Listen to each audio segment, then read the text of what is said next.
Show myself to you, for secrets are only shared with a friend who has become one with oneself. Still, servants can grow because of their virtue and love that they bear their master, even to becoming his dear friend. So it is with these souls. As long as their love remains mercenary, that's a great term. We know what that means. I do not show myself to them, but they can, with contempt for their imperfection and with love for virtue, use hatred to dig out the root of their spiritual selfishness. They can sit in judgment on themselves so that motivates of slavish fear and mercenary love do not cross their hearts, without being corrected in the light of most holy faith. If they act in this way, it will please me so much that they will come to the love of friendship.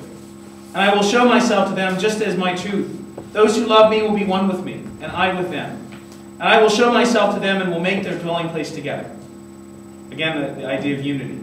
This is how it is with very dear friends. Their loving affection makes them two bodies with one soul, because love transforms one into what one loves. And if these souls are made one soul with me, nothing can be kept hidden from them. This is why my truth, I said, I will come and I will make a dwelling place together. That is truth. So in the beginning of our Christian lives, we are literally servants. And when you read the first words of Paul's letter to the Romans, he says, I am a slave of Jesus Christ. And what happens in this first stage is that we know this. And there's even another set of terms, and this is a set of terms my spiritual director came up with. He says, he calls it childish. He calls it adolescent. He calls it mature. So there's all sorts of different ways, these three ways can be talked about. In the servant, or as the child, we do things simply to get things back. You know, when you tell a child, say you're sorry, and the child goes, oh, I'm sorry. You know the child's not really sorry, he's just trying to get out of trouble. Right?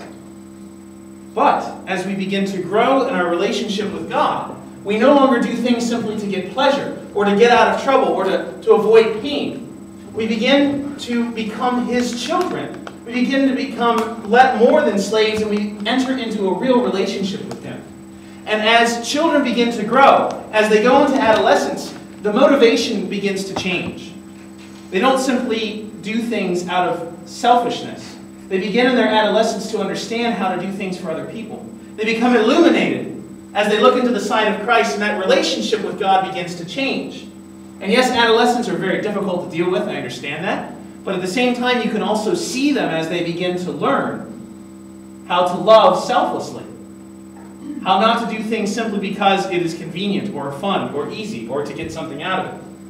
And as we begin to be illuminated and become children of God, so we move on to the last one. This mature, selfless, pleasureless love. That we do things simply because it is the right thing to do.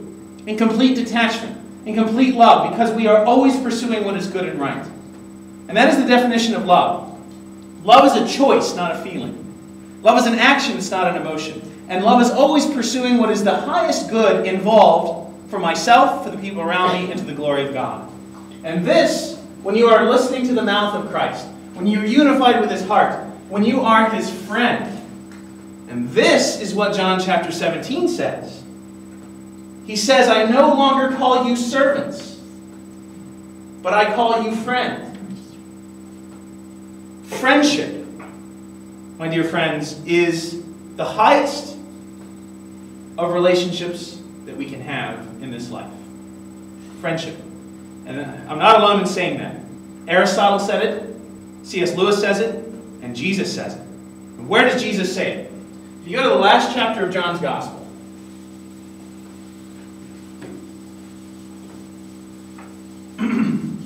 again in John 17, he says very clearly, I no longer call you servants, but I call you friends. How many times did Peter deny Jesus? Three times. If you read the last chapter of John's Gospel, when Jesus and Peter are walking on the beach, Jesus says to Peter, Peter, do you love me? And what does Peter say?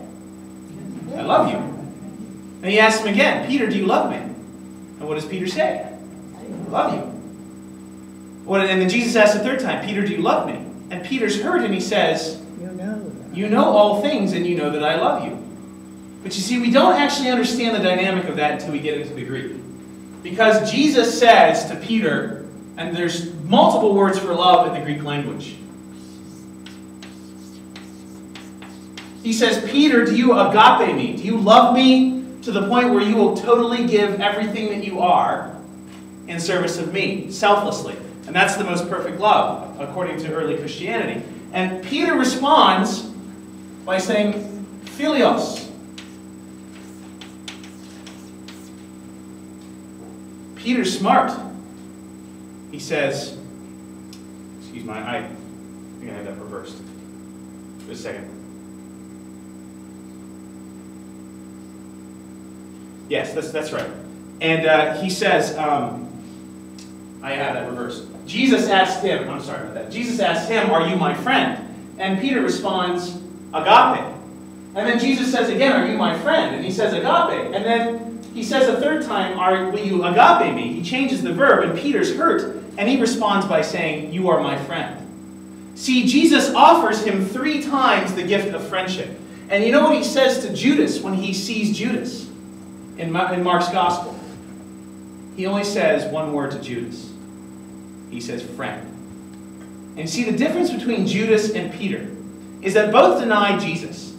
Both were offered Jesus' friendship. Peter accepted it, and Judas rejected it. That's the only difference between Peter and Judas in my book. Is that as many times as Peter denied Jesus, Jesus offered him his friendship. As many times as Judas denied Jesus, Jesus offered him his friendship. And the only difference is that Judas did not accept the friendship.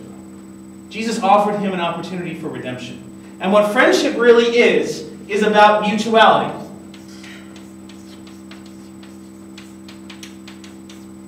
It's giving one unto the other. And that's what happens within the Trinity. This is why friendship is so very important. It is a complete act of selfless giving, one unto the other. It's a balance. It's a unity. It's the thing that we find in baptism. That's why St. Paul can say that we are Jew and Greek and Gentile no longer. That we are men and women no longer. That we find this great mutuality in the friendship of Jesus Christ, which is expressed in this total self-giving. And he brings these two loves together. So when we talk about St. Catherine of Siena, we talk about this whole aspect of growing in our relationship with Christ. That we burn away in purgation the things that make us children. And we begin to eat solid food. And we begin to grow and to understand this mixture of the perfect and the imperfect love. And finally the saints come to this mature love, where they understand and exemplify, just like these 3 women did, exactly what the love of God is. And so we're never really done. It's simply, and I have a lot of different things that she says here. But I want to go to page 3 and go to St. Therese of Lisieux. And this stuff is so fundamental, what she says. She understands this so greatly. She understands that it is in love and in friendship that we are completely interconnected with each other. And there's this great interconnection and unity that happens in the love of Christ. And she says some very radical things here. This is one of the best passages from St. Therese of Lisieux. This comes from her autobiography in the third part. There are 3 parts. She says, my beloved, this grace was only the prelude to the greatest graces you wish to bestow upon me. Allow me, my only love, to recall them to you today. Today, which is the 6th anniversary of our union. Ah, my Jesus, pardon me if I am unreasonable in wishing to express my desires and longings which reach even into the infinite pardon of me and heal my soul as giving her what she longs for so much. To be your spouse, to be a Carmelite, and by my union with you to be the mother of souls. Should this not suffice me? And it is not so. No doubt these 3 privileges sum up my true vocation, Carmelite, spouse, and mother. And yet I feel within me other vocations. I feel the vocation to the warrior, to the priest, to the apostle, to the doctor, to the martyr. Finally, I feel the need and the desire of carrying out the most heroic deeds for you. I feel within my soul the courage of the crusader, the papal guard, and would want to die in the field of battle in defense of the church. Now this is where she gets a little radical here. I feel, and I'll qualify this, I feel in me the vocation of the priest. With what love, Jesus, I would carry you in my hands when at my voice you would come down from heaven. And with what love I would give you souls. But alas, while desiring to be a priest, I admire and envy the humility of St. Francis of Assisi, and I feel the vocation of imitating him and refusing the sublime dignity of priesthood. O Jesus, my love and my life,